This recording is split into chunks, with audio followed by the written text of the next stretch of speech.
Good morning. Welcome to the World Dairy Expo and to the Dairy Forage Seminar Series. I'm going to pick this up and get a little bit closer just to make sure you all can hear me. Is the sound okay? Can you all hear? No? Is this any better with a little closer? How about that? All right. So my name is Dennis Hancock. I get to be the Center Director for the U.S. Dairy Forage Research Center. We have a location here on campus in Madison. We also have a research unit that's located in central Wisconsin in Marshfield, and we serve the entirety of the dairy forage industry across the United States. We also have a research dairy in Prairie du Sac, just about 45 minutes up the road, where we do most of our feeding trials and animal studies, as well as a number of plot trials and field scale research. And one of the subjects that we have done a lot of work on in concert with UW and Mark, Dr. Renz in particular, has been the subject of interseeding alfalfa into corn silage. And it's been a subject of a lot of interest across the country, and I think you're getting ready to see why. But before I turn it over to Mark, what I want to point out to you, those of you that may have CCA, Certified Crop Advisor, and you need continuing education credits or units, you can sign up for those over here. If you have the app, you can scan in the QR code, and you automatically will get credit for these credit hours for these seminars this week. So with no further ado, I'm going to turn it over to Dr. Mark Renz with UW-Madison, and he's going to be talking about the work that he and others have been working on with interseeding alfalfa into corn silage. So Mark, thanks for being here.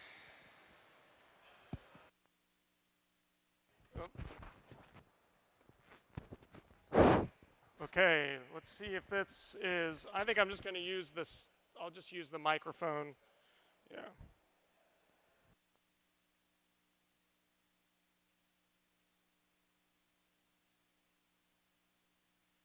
Thank you for inviting me. It's a pleasure to speak. I am not an agronomist. I'm actually a weed scientist, but due to the nature of research, I got involved in this effort around 10 years ago, and we've really been excited about the results we found. And I think one of the neat things is, since we've been working on this for an extended time, we feel like this is ready to go and ready to be tried in fields. We've done a lot of time, we've registered products and had other aspects. So I encourage you to think about trying this. I'm going to walk you through the steps of how this works and how we recommend it and some of the benefits of this interseeding practice. But I wanted to make sure and just make everyone aware that we've been working on this for a very long time, well over 10 years, and people have been working on interseeding for decades. But we've made some really key steps forward that really, we feel, make this a viable option, clearly for the upper Midwest and potentially other areas.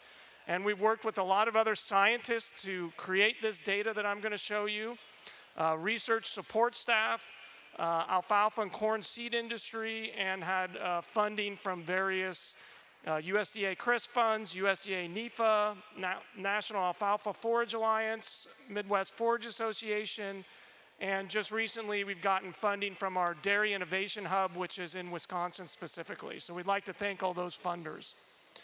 I would like to point out John Graber in the upper right as one of I call him the father of this effort, because he's really been the lead individual that's kind of spearheaded this, and we've supported his efforts. Two other people I'd like to specifically acknowledge is William Osterholtz in the blue shirt. He was our first postdoc and is now a research scientist with USDA ARS. And then next to him is Matt Valenik. He's done the bulk of the planting, measuring, harvesting, all the dirty work too. So as it's no surprise to you, in the northern USA and many dairy areas, we rely on corn silage and alfalfa for our forage as a predominant source.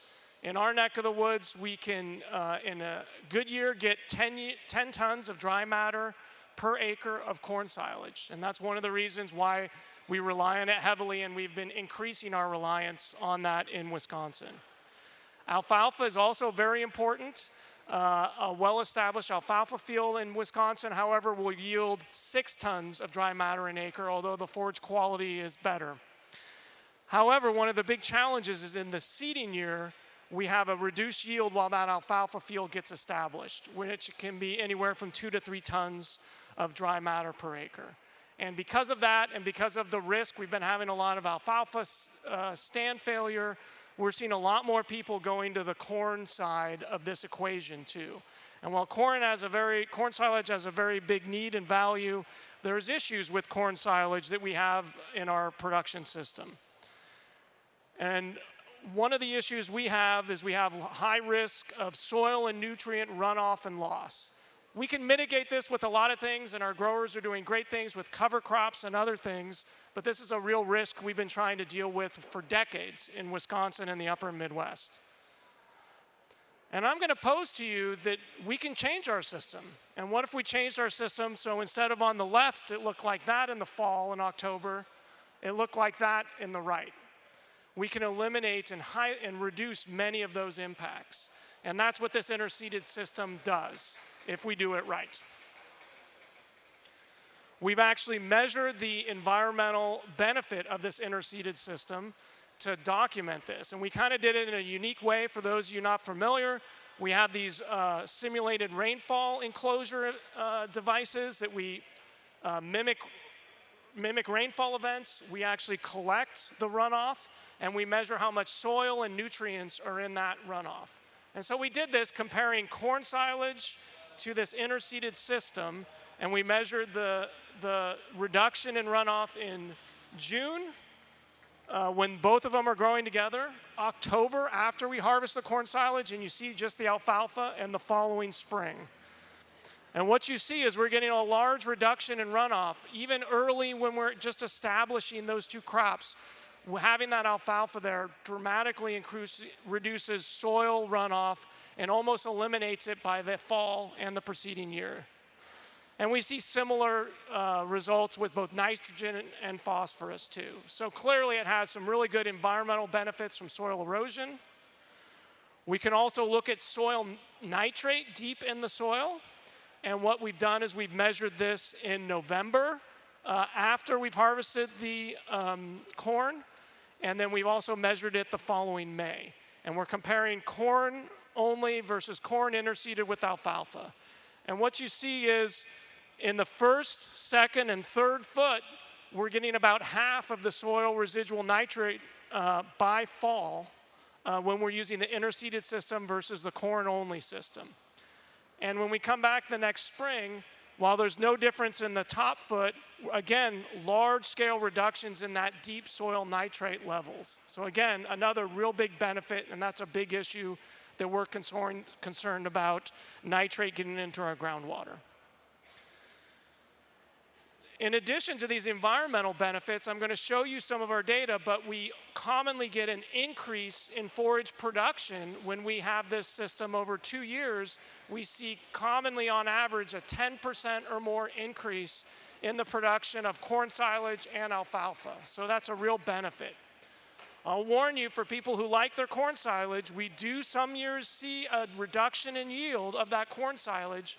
On average, that's around 8%, and I'll talk about that later. But the real benefit of this system is the alfalfa skips that seeding establishment year yield dip, and we get full production in that second year. So we're doubling that yield. We've done lots of simulations in the profitability of this system, and depending on your crop rotation and other factors, we estimate that it's anywhere from 7 to 15% more profitable. That's including the extra cost for establishment. If we assume the seed cost is all the same, it's around 7% more, around $50 to $75 more per acre for this interseeded system versus the corn-only system followed by alfalfa. We do acknowledge the potential for failure is higher in the system, and we evaluated this in our study and basically found that even with a 90% success rate, so 9 out of 10 fields are successful, it can easily be profitable and even below that success rate. So what I want to do in this presentation today is overview this system and just kind of how it works and do the blueprints of it. talk about our recommendations for establishment. It's intensification of our agricultural system, so it's more work. I'm going to tell you up front, need to do more steps. We'll also talk about some of the lessons learned over the last 10 years of us experimenting with this and some of the obstacles that we're trying to overcome. I'll kind of conclude showing some of our large-scale adoptions. A lot of this stuff initially was small plot trials, and now we're going up to large-scale trials to show it can work on a large scale. And I hope to have plenty of time for questions from the audience. So what are the basics of this system? We're planting alfalfa into the rows in between corn within a week of planting that corn, more or less, is what we're doing. Then as that develops, the alfalfa and the corn, we do things to get that alfalfa to survive underneath that intense, really competitive corn canopy. In mid-June, we've researched spraying a plant growth regulator called prohexadione, a trade name Kudos, registered for use in Wisconsin and Michigan. And then we come back later in late June and apply, if potato leaf hoppers are present, we'll apply an insecticide. And most importantly, our latest finding is the need of a foliar fungicide to deal with those alfalfa foliar diseases. If we do all that right, we harvest that corn silage in early September. This year it was that first week of September. And we come back, and as of now, it looks like this. We have an instant cover crop that's preventing those soil and erosion issues. But the difference between this system and, say, a traditional cover crop is the following year it becomes a crop, and we harvest it over multiple years. And that's the real benefit of this system. So now I'm going to walk you through some of the details of this. One of the things I want to emphasize is that when we do interseed two crops together, alfalfa and corn, we can get a yield loss in the corn. It's variable from year to year. Some years it's 0, some years it's greater than 10%. But on average, over all of our trials, we see it averages around an 8% yield loss. And you can see the pictures of what it is. In years like this year, where we've had considerable drought in the upper Midwest, specifically Wisconsin, our yield loss was greater than 8%. When we have adequate rainfall and we're at the higher end of our nitrogen recommendations, we often get 0% yield loss. But we would like to recommend expecting a small reduction in our corn silage yield loss. But if we can successfully establish that alfalfa, we double that yield. And this picture says it all, if you could see it here. On the left, that's alfalfa that was seeded in the interseeded, and this is the spring afterwards. And we're comparing that to the alfalfa that we seeded that spring. A huge increase in biomass. Over all these years, we easily get a doubling of yield in most years from this interseeded effort because we're skipping that establishment year yield hit. Now, the biggest question that we often get from growers is, oh, that's great, but how long will that alfalfa field establish, and what kind of plant density do we need? We're continuing to study this, but our data suggests that it's anywhere between 12 to 20 plants per square foot are what needed to maximize yield the following year. And as you can see in 2018, clearly this is where this graph will asymptote and level off at 20 plants. And you can see in 2019, it was quite a bit lower.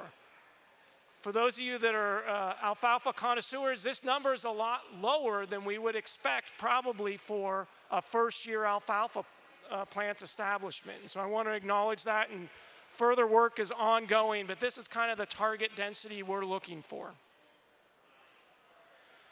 And my colleague John Graber is continuing to study this to see how many years these interseeded fields can stay in production.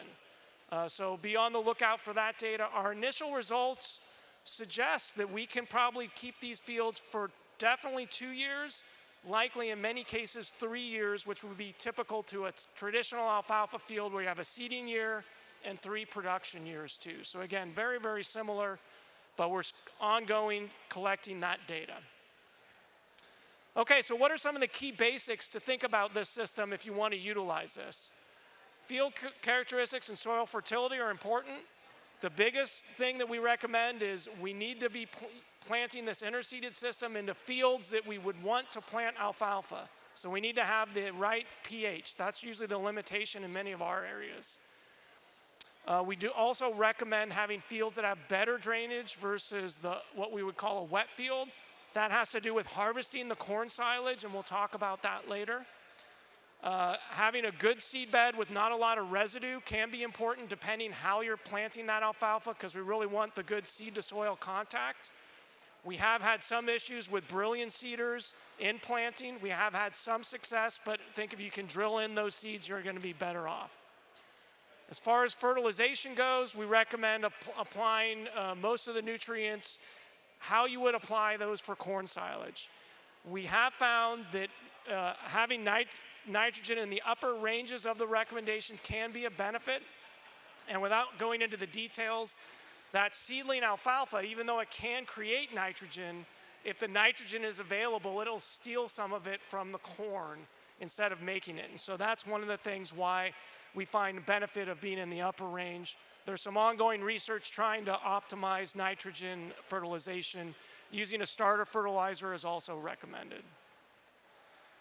And really, when we're growing this crop, we have to think about balancing the competition between corn and alfalfa. And my colleague, John Graber, often says, we need to think of corn silage as the companion crop for the alfalfa. And when I give that talk, I tend not to say that to a lot of our corn silage growers because they don't like that analogy.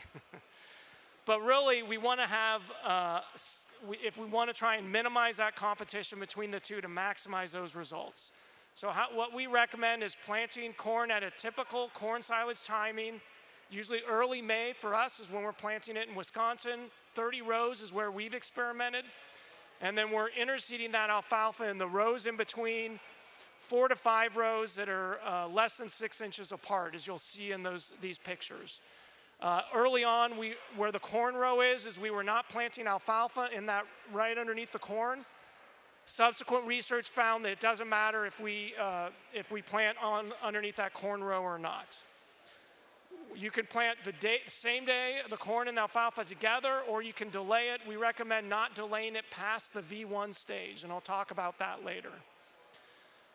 We want to use an early to mid-season hybrid for corn. And the key with that is we want to be able to harvest it by early September. As I'll show you, if we harvest it later, in some of our falls, if we have a short fall, there's not enough time for that alfalfa to regrow.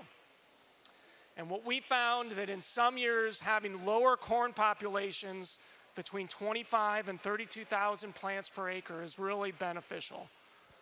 As far as alfalfa goes, we recommend seeding it at 16 pounds of pure live seed per acre.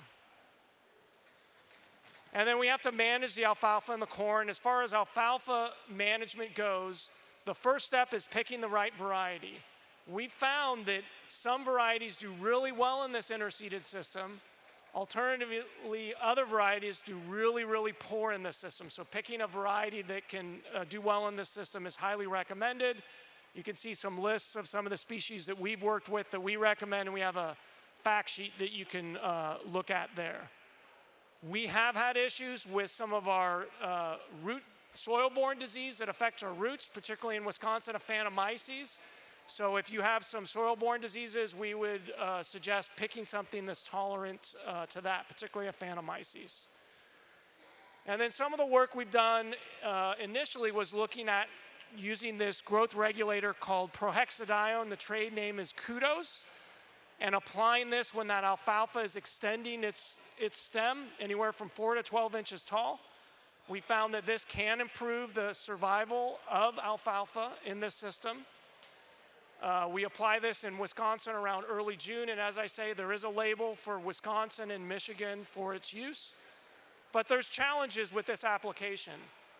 Because it is a plant growth regulator and it can regulate the height of corn, you have to direct it over the top of the alfalfa and avoid contact to the corn. So that can be challenging, and it's a very expensive product. It can easily be $40, $50, $60 per acre.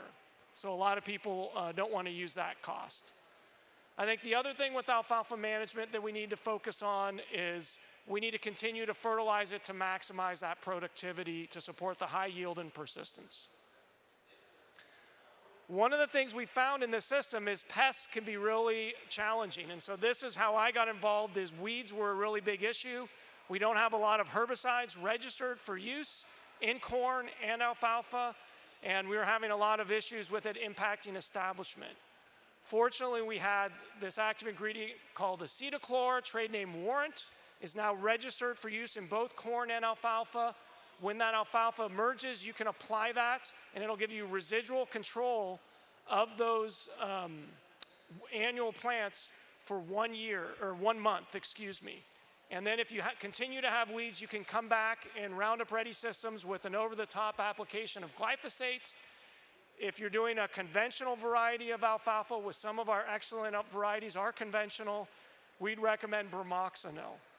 Again, with bromoxynil, you need to do it when those weeds are small, 2 to 3 inches, not 2 to 3 inches, 2 to 3 inches in height, so keeping them small. The weakness with that, though, is bromoxynil doesn't control our annual grasses, and so that's an area we're doing some ongoing research with. Another pest that we're concerned about is potato leafhopper. Since we're not harvesting the alfalfa, those populations can grow exponential and really be problematic. We're doing some work on that now, but our recommendation right now is to apply lambda cyclohexrin or Warrior 2 when we start to see nymphs present, because that suggests those insects are going through asexual reproduction and are really starting to increase. That's around mid-July when the corn canopy is closing.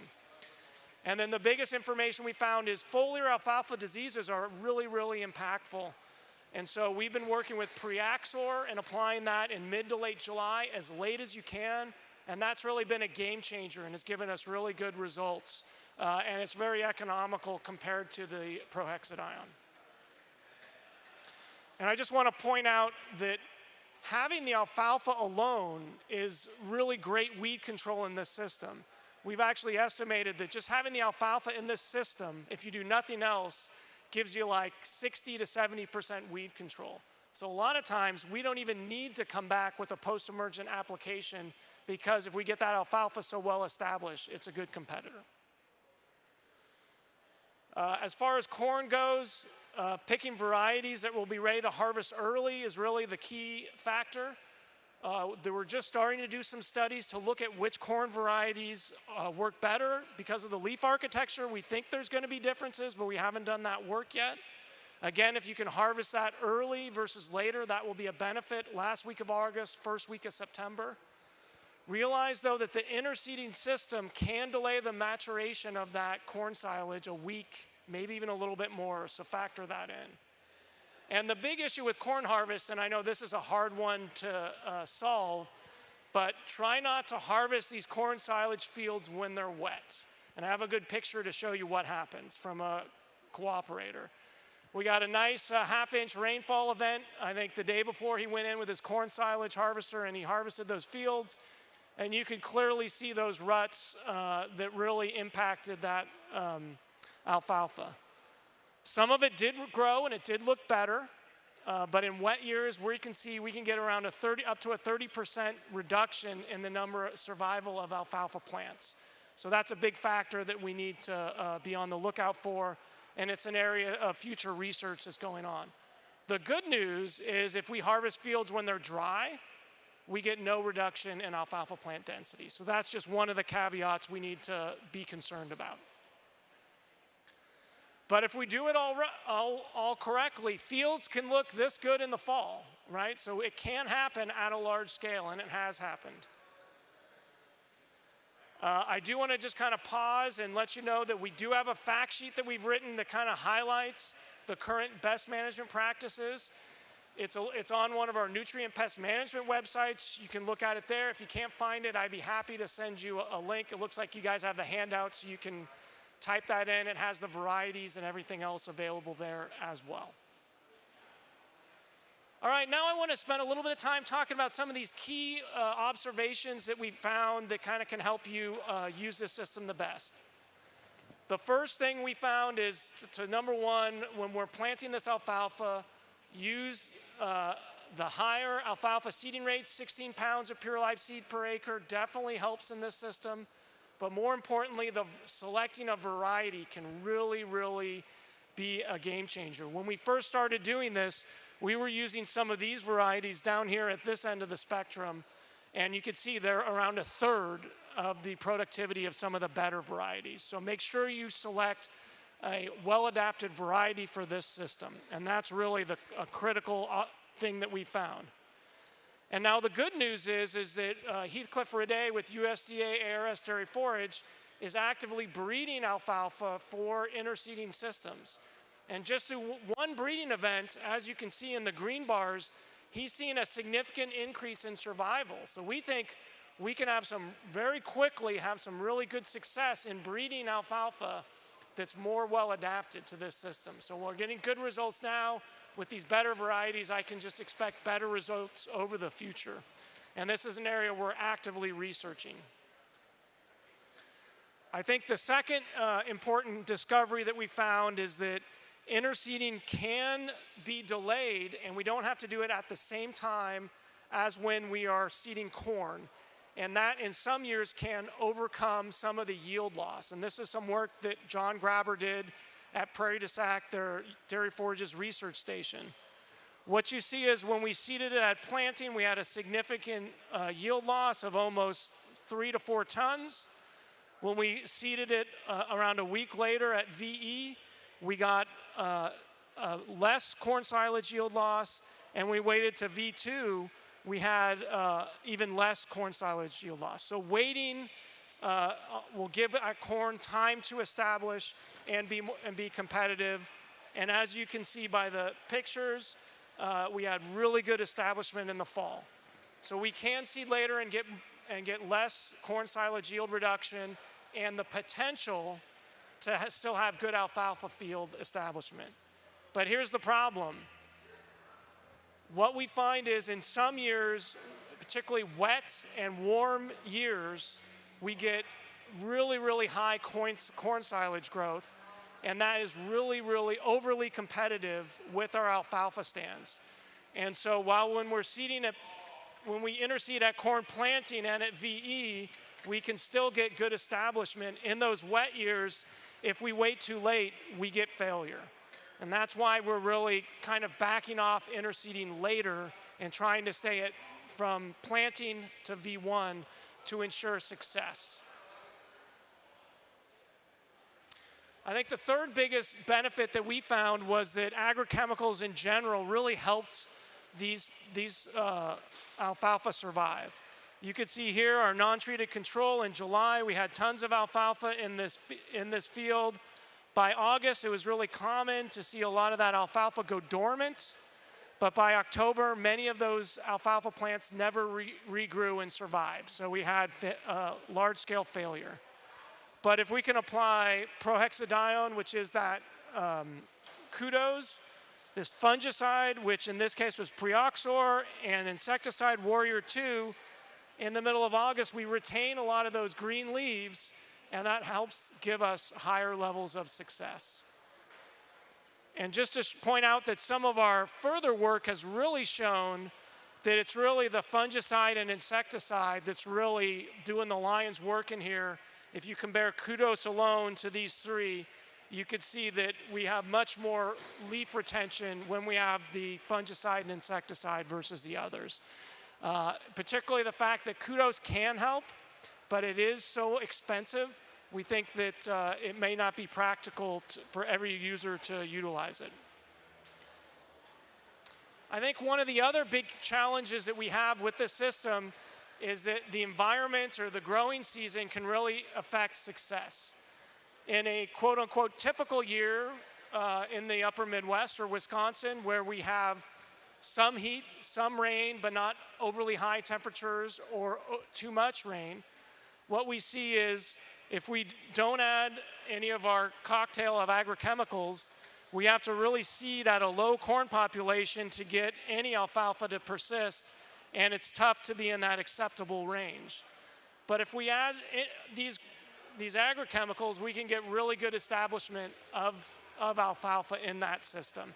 and may not need to add all of those. We may only need to add a subset of those. But in the following year, we had this condition where, corn was just growing through the roof, and it was a wet, warm, particularly spring. And those are the years that are prime for challenges for this system. You can see in this year, even at low corn populations, we essentially had no alfalfa. In this case, we really needed these agrochemicals in order to get that alfalfa stand to successfully establish, but they still struggled, particularly at those higher corn populations. And this is why we're recommending those modest corn populations, because we don't know when we plant this, is it going to be a wet or a dry year? At least I don't know. I don't have a crystal ball that predicts weather. So all this work that I've been talking about was small plot work, and we've been giving lots of presentations, and people really wanted to see this on a large scale. So we set up 2 large-scale demonstrations in 2022, one at our Arlington Ag Research Station, which is just about 30 minutes north of here, and then another one in southwestern Wisconsin in a Lancaster Research Station. What we did at the Arlington Station is we compared 3 treatments. One is our business as usual, where corn silage in 2022 and 2023, we planted alfalfa. And we compared that to 2 interseeded systems, one where we had the plant growth regulator, the fungicide and insecticide, to one where we just did the fungicide and insecticide. These plots were 30 feet wide, but 900 feet long. So they were a very large strip. I believe that's around a ½ acre or so. And I want to emphasize these were planted and harvested with field scale equipment. So here's the picture how it looked after planting. Good alfalfa establishment, good corn establishment. All things are looking good. By late June, we have a good competitive crop. Harvested that. Next spring, we had really good alfalfa established. Here's where we're going to plant the alfalfa the next year. Planted it April 28th. And you can again see the difference in growth. And this is how the interseeded looked May 13th. Just beautiful. It's a great stand. Again, if you didn't believe me, we did harvest it with field scale equipment and collected that biomass. You can look over here and see this is the seedling strip that we had out there too. Okay, so what are the results? And I have to thank Marta Coleman for putting together this table. Again, I want to emphasize the 3 treatments. We have our business as usual, traditional corn silage followed by spring seeded alfalfa. When we're doing corn silage, all we did is 2 herbicide passes, so 2 passes through the field. Comparing that to our interseeded system with all 3 of these agrochemicals, that's 4 passes through the field. So it's twice as much passes. 2 herbicide applications, an application for a plant growth regulator, and then one for, we tank mix the insecticide and the disease. We are also comparing that to a system where we did not do the plant growth regulator, but again, that's 3 passes through the system. Our corn silage yield, for whatever reason, was between 7.2 and 7.5 tons of dry matter per acre. So a little bit lower than our typical yield, but no difference really that we saw between those 3 treatments. So again, if we can manage our nutrients and manage the competition, we can get similar corn silage yields. And we had really good alfalfa cover in that fall, as you saw by the pictures, between 55 to 59%. We came back the next spring and counted alfalfa plant density, and we counted the stems, and we had really good stem counts. We saw the benefit of the prohexadione. We had more alfalfa stems, 78 stems per square foot versus 56 in the one that did not have the kudos. But again, both those are above that minimum threshold, so look good. All right, so what was the yield of alfalfa? In the one where we planted the spring seeded alfalfa in 23, we got 3 cuts, 3.9 tons of dry matter per acre, which is pretty good. The interseeded ones were between 6.9 tons per acre and 7 tons per acre. And I'll just point out these cuts were on par with the Arlington Ag Research Station's averages for their alfalfa alone plots. So doing the math, Over 2 years, we got a little over 11 tons of dry matter per acre with our traditional system. But with interseeding, we got anywhere from a 27 to 31% increase in productivity. So again, this is where the benefit of this system comes in. I was surprised these numbers were as high as they were. I think in a typical year, we often do see some corn silage penalty, and that's where that percentage drops a bit. Now I want to compare this to the Lancaster Ag Research Station demonstration. Here we can see we use a little bit different treatments that I'll explain in a little bit. Here we can see the interseeded system in June 2022 on the contours. Looking good, lots of corn growth in July. We can look in the canopy, the alfalfa looked really good. When we harvested it, as you can see, alfalfa looked good. We felt really good about those stands going into the fall. But coming back next spring, they looked really bad, right? This is not what we want an established alfalfa field to look like April 23rd. It did rebound and look better as we grew things out, and this is where we seeded the alfalfa in adjacent right there. But as we look at the data, you'll see that we had not an excellent establishment. So at Lancaster, we had the 3 treatments. We were set to be the same at Arlington, and we ran into a little snafu. We have the business as usual treatment. But what happened is that the co-op made a mistake and never got out to spray the fungicide and insecticide. So our treatments became interseeded into corn silage with the plant growth regulator alone versus interseeded with no agrochemicals at all. But we still think it's worth looking at the results. Our corn silage yield was good for some reason. We had higher corn silage yield in our interseeded system versus this. This is atypical of the larger scale, so don't really know how to explain that, but that's what we saw. We had really good alfalfa cover going into the fall in our interseeded system. But what happened is we had some winter killers that happened. There was some heaving of those alfalfa plants as well. And you can see our alfalfa stem count density was very low, around half of what we want it to be. So this is why things look so bad in the spring. We decided to still take yield estimates in the alfalfa, and what we saw in the alfalfa seeded in 2023, we had 2 tons of dry matter per acre. It was 4.6 to 5 in the interseeded system. So I think that's actually pretty good given the low stem count that we did receive. And if we look at our numbers, we're still seeing a pretty substantial increase in yield over that 2 years, 31 to 32%. I will also say that last harvest was quite a bit low because that's when we were in a pretty severe drought in the Lancaster field station. So to sum things up, I think these results confirm our small plot research that we can expect to get a modest but a high corn silage yield, somewhere between 7 to 9 tons of dry matter per acre. But our alfalfa yield in both of our studies was doubled, like we saw with the small plots trials. And our 2-year yields were actually higher than we've seen, so that offers some benefit. I will say that the Lancaster low alfalfa stem counts, I think, is kind of a testament to how important that fungicide and insecticide application can be. I think we would have had really good survival if we did make those applications. We do have some ongoing field demonstrations at a large scale. In 2023, we initiated at 4 different experiments. We have data from 3 of these. Realized that much of Wisconsin was under a significant drought, so that's going to impact our results. We do have corn silage yield from 3 of those sites.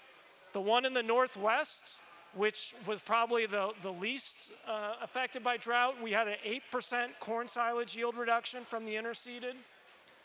At Arlington, which we had a pretty moderate sized drought, we had a 26% yield reduction. And at Lancaster, where we had a severe drought, 50% yield reduction of that corn silage. So we can get that under drought years. So I'd like to say, don't plant it if you know you're going to have a drought. But again, the crystal ball is tough to do that. On the good news, though, is in all of these areas we have excellent alfalfa establishment. Alfalfa tends to really dominate the competition in moisture-limited scenarios.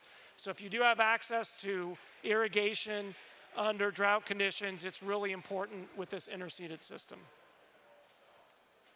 We do have some remaining challenges that we're continuing to work on.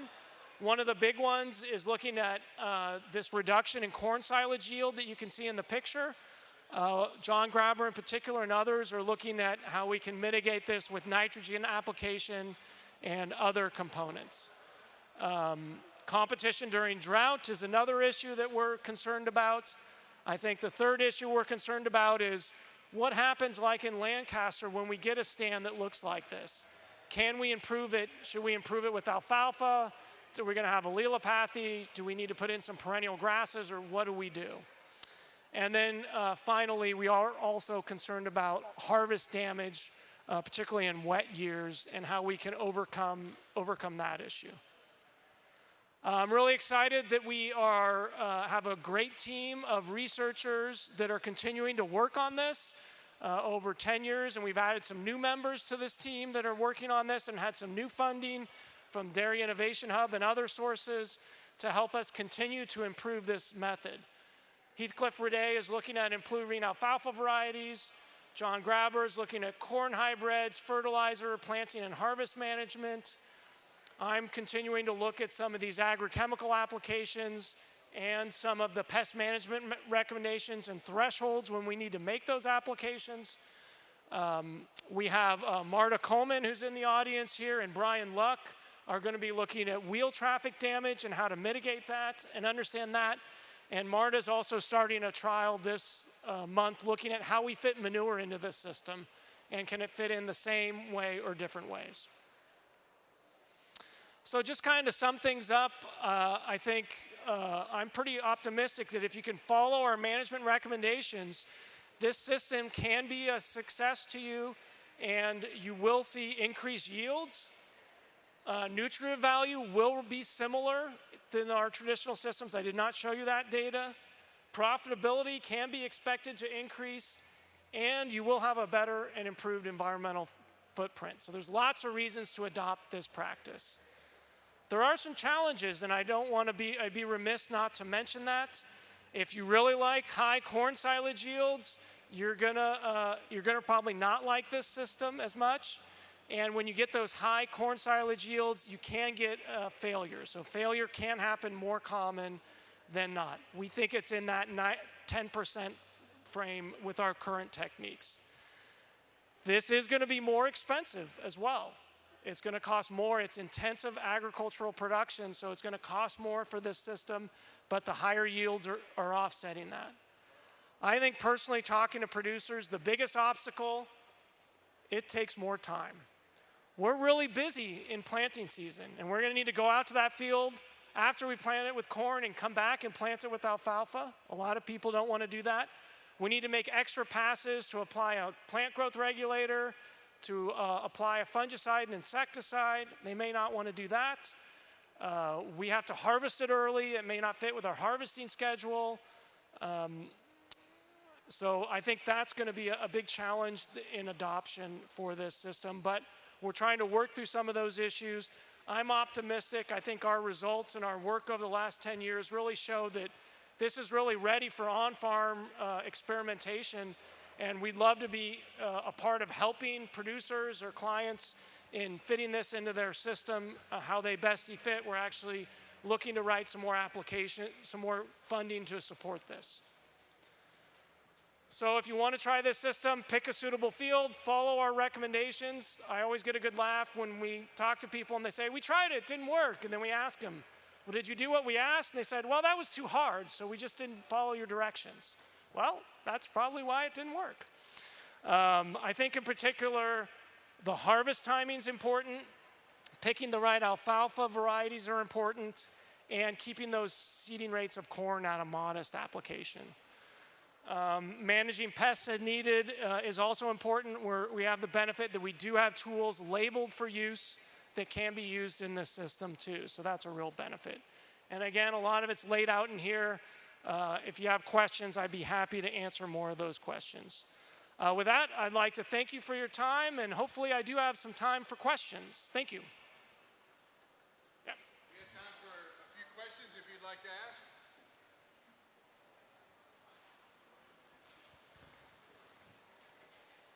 Yeah, Fee. Yeah, so the question was, will a brilliant seeder work? The answer is yes.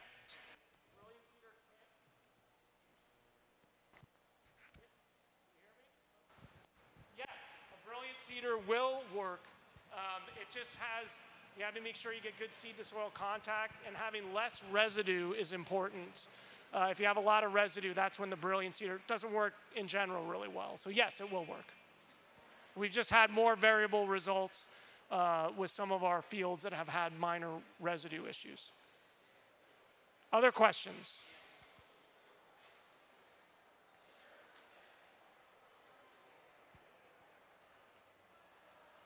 Yeah, Mike. Yeah.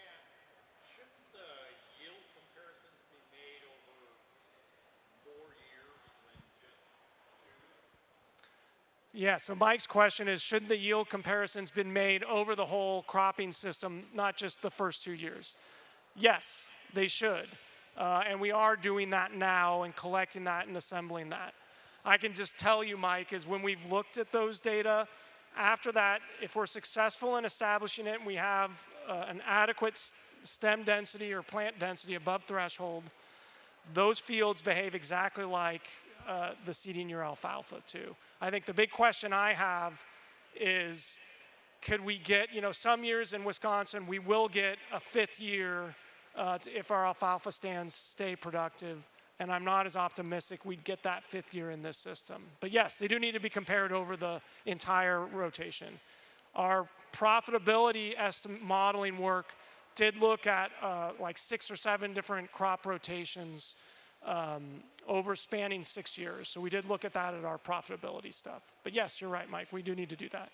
That's just a lot more work.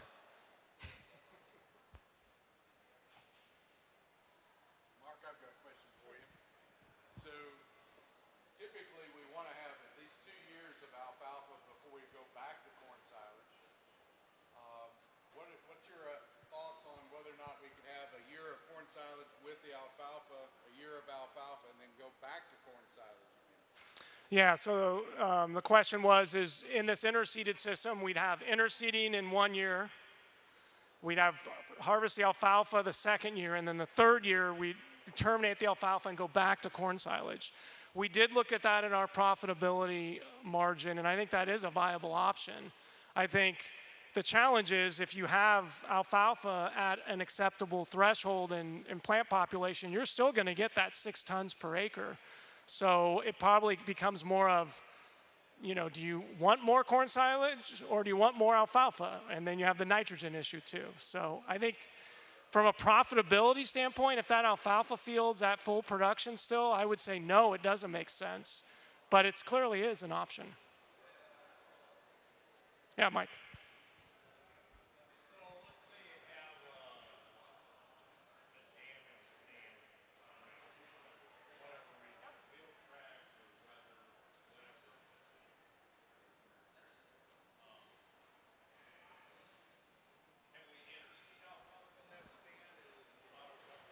Right.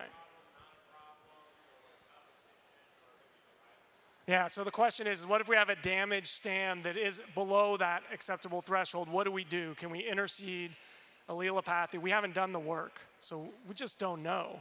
So I could guess, but I don't know. I think we need to do it and see. My guess is we probably could get that alfalfa in, but that's just a pure guess.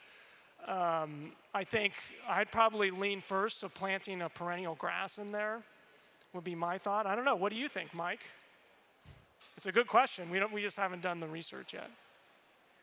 Well, I think I'm probably where you have just bare ground. I think it probably will today.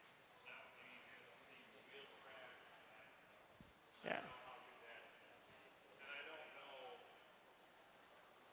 how popular going in there with grass is going to be. Right. I think Yep.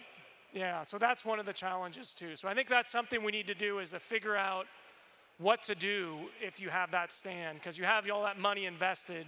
You need to still get it through, and you're not going to know that result till May anyways. It makes sense to supplement it. Maybe it's like an Italian ryegrass or oats or something, just to give it for that year, that added boost. But that's an experiment we need to do. I do think it's kind of good news that you're saying the plant growth regulator isn't as important, Right. because I think that was a big hitch in this whole system. That's exactly right. Right, right. People weren't willing to want to apply it because you needed specialized equipment, and it was just so expensive too. Yeah.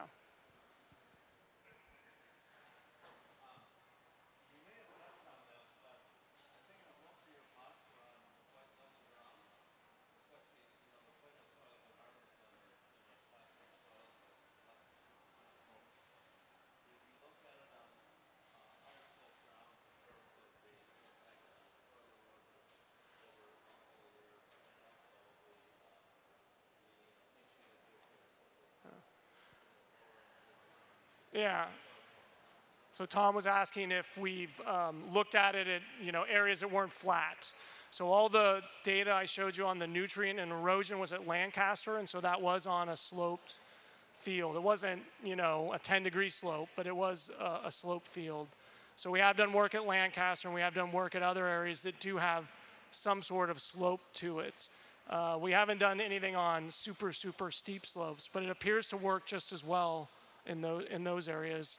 The data that I showed you on the erosion was from Lancaster.